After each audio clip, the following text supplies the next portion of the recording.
Y'all, that game sucked. I'm not even gonna try and justify anything that happened in it. Bruins lose 4-1 at home, in our return game from the All-Star break against the Calgary Flames. Welcome back down into the den. Yes, I painted my nails. They look cute. Screw you. But on Women in Sports Night, we just completely crapped the bed. We completely crapped the bed. A terrible way to honor a terrible way to honor PWHL Boston, because they're actually putting in the work. But at the same time, I don't necessarily know if I can really blame them. It's a little bit of a back to work game type deal. We're not necessarily going to be the way we were before the break. I don't expect us to rattle off 7 of 8. Especially not with Vancouver on Thursday. Which, by the way, I am going to. I'm going to Bruins versus Canucks. Might even get my sister on the broadcast that night. It might be another phone one. And that one was fun, the Pride Night one. But in any case, even if the Bruins were gonna be playing this mediocre, I would have expected us to beat Calgary. Honestly, I really would have, because they traded away Elias Lindholm. So realistically, what do they have? Yeah. They have the tattered remains of Jonathan Huberdeau. They have Nazem Kadri, Andrew Mangiapane whenever he decides to show up, Mackenzie Weegar, Noah Hanifin sometimes, and probably one of the most overrated goalies is in between the pipes, Jacob Markstrom. Jacob Markstrom, let's not forget, he almost won the Vezina because he was one of the most aggressive because he was one of the most aggressive goalies, and nobody knew how to really defend against someone who is that willing to go out of the net. The problem is he was not great at actually corralling the puck, and everybody sort of caught on to that in the second year that he started pulling this shit, where he would just go out of the how many times in like 2022, 2020, how many times in 2021, 2022, or in 2022, 2023? It was more so 2022, 2023. How many times last season did you hear on Steve's Dangits? Did you hear Dangle? Whenever did you hear Steve Dangle before showing the clip, just shouting, "If you're a goaltender, tend the goal"? How many times did you hear that about Jacob Markstrom? It was also about Carter Hart, but we're not talking about Carter Hart. We're not going to be talking about Carter Hart for the rest of the season. Fuck that guy. In any case, the Bruins. The Bruins had, in all honesty, not that tough of an opponent. The Calgary Flames have some pieces, but they're not pieces that are going to bring them over the top. Calgary is still like 2 or 3. I feel like Calgary is still like 2 or 3 seasons away from true competition. But this game started and the Bruins didn't. And we were just getting beat to the puck every single time. This is not really going to be a structured one, and I know I usually have like the time codes for it's for first, second, and third period and outro. This is more so just going to be a little bit freeform. I was recording the sports disaster with my friends during the game, so that took up a good chunk of my attention. All I really saw for the most part was the Bruins just could not get to the puck. Like, they were getting beat every single time. Like every single shift, they were getting beat to the puck. And to his credit, Andrei Kuzmenko, great first game with the Flames.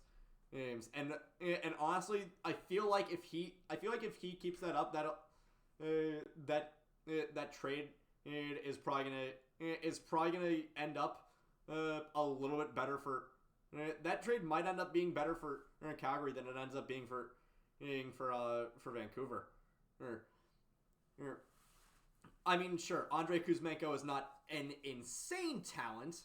I wouldn't necessarily put him up there with anybody on with any of the heavy hitters on in Vancouver right now. He's no Besser. He's no Miller. He's no Hughes. He's no Pedersen.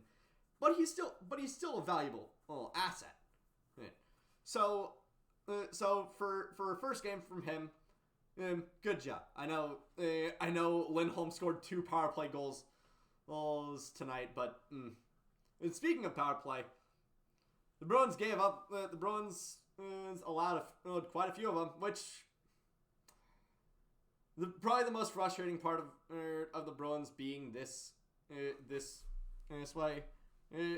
Probably the most frustrating part about the Bruins right now is the fact that we cannot stay out of the box.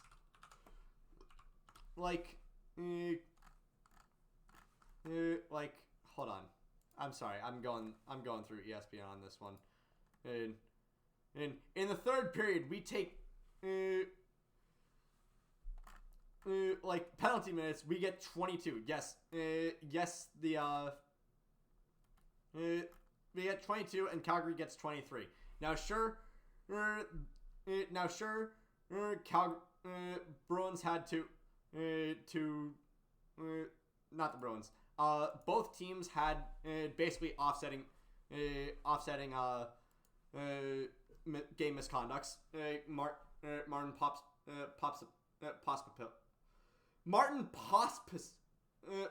Pospisil. My God, that is a confusing last name. Martin Pospisil for cross-checking Brad Marchand in the face is in a pretty bad manner. Which, by the way, the fact that Pospisil was still standing after that was kind of frustrating. Like, come on, you're not going. Nobody on this team is gonna stand up for their fucking captain getting decked like that. And McAvoy ended up getting a misconduct penalty that would take him out of the rest of the game. But the most frustrating part about this game, Bruins have a 5-on-3 for about a minute and a half. Not a minute and a half, just over a minute. First part is Braden Patchell hooking Pavel Zacha, and the second part is Mackenzie Weegar just slapping Brad Marchand in the face with a stick for blood spilt. It's a double minor. So we kind of think that we're gonna start buzzing. We even get a goal from Pavel Zacha on this one, and then we end up taking a too many men on the ice penalty. And that right there, the moment that we took a too many men on the ice penalty is when I knew that the Bruins were going to lose. And it's not even just because it was a too many men on the ice penalty. It was a too many men on the ice penalty during a power play. You completely throw away your power. You completely throw away almost a minute and a half. I think it might have been 2 minutes of this power. No, it wasn't 2 minutes. It was more like a minute 45. You completely throw away a minute 45 of power play possession, of man advantage possession, because of something as stupid as inefficient line changes. And what happens is it allows Jonathan Huberdeau to completely torch Charlie McAvoy, just spinning on a dime and leaving McAvoy to drift off into space. I guess I shouldn't have said that Huberdeau was basically tattered remains at this point. He had 3 points tonight, a goal and 2 assists. He ends up just sniping it past Swayman, and that's basically when I knew the game was over. But with this, with all of this, people have been, there have been, I feel like this game is also really important for one major reason. People have been talking about the Bruins trying to trade with Calgary. Now, as far back as like 2 seasons ago, I remember the rumors about the Bruins being in on Elias Lindholm. Obviously, those rumors turned out to either not hold that much weight, or Don and Cam were not really, or Don Sweeney and Cam Neal were not that aggressive at the trade block. And we missed out on him. The other major name from this was Noah Hanifin, who scored on the power play tonight, basically to put the game away 4-1. And also, by the way, completely torching Derek Forbort. I feel like I've made my stance on Derek Forbort quite clear. I put him at F tier on my tier list. I want him off my team right now. Well, but I think honestly the fact, Hanifin is a weird case. And he's a weird case because he was a pick in that 2015 draft, and specifically, he was the guy that like the 2015 draft was Don Sweeney's first as a GM. He had just been hired like a month before the draft, and for the better part of the lead up, he was desperately trying to ship at least one of the picks in the first round. And I think he was trying to ship 2 picks to literally any team that would from 3-4 in the top 10 to try and get Noah Hanifin in. So this has sort of been a white whale for Sweeney. And I don't entirely know if I want Noah Hanifin. He always had the impression to me of being an up and down kind of guy. If I'd want anybody from that 2015 draft, within the top 10, and at least for defensemen, and I'd rather want Zach Werenski, but Zach Werenski is not the white whale for Don Sweeney.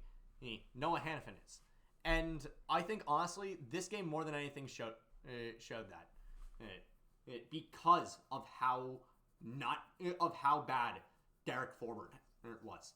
He just completely allowed the defense overall was not great. I've already stated my piece on Forbort. I've already stated my piece on McAvoy, who would end up taking misconduct at the end of the game. Carlo had a really, really bad first period. He pretty much completely allowing that Andrei Kuzmenko goal. Which, by the way, the most frustrating part about that Kuzmenko goal is the fact that right before it, Charlie Coyle. It has been a while. I'm not gonna lie. Charlie Coyle goes on a complete shorthanded breakaway and almost gets the rebound. He almost gets the rebound on Markstrom, and I just don't understand it. I just don't understand it. Again, the majority of this team has not played for 10 days, so I expect there to be a little bit of rust, and and there was a lot of rust on this team. Not only could we not get to the puck properly, we also could not string a pass together properly. And so, but again, first game back, I don't expect it to be immediate gangbusters. I expect there to be a little bit of us Just trying to get our bearings together again. So that's pretty much it. Thank you all so much for watching. I will be back. I will be recording it on the phone on Thursday, and I will see you guys there. Take care.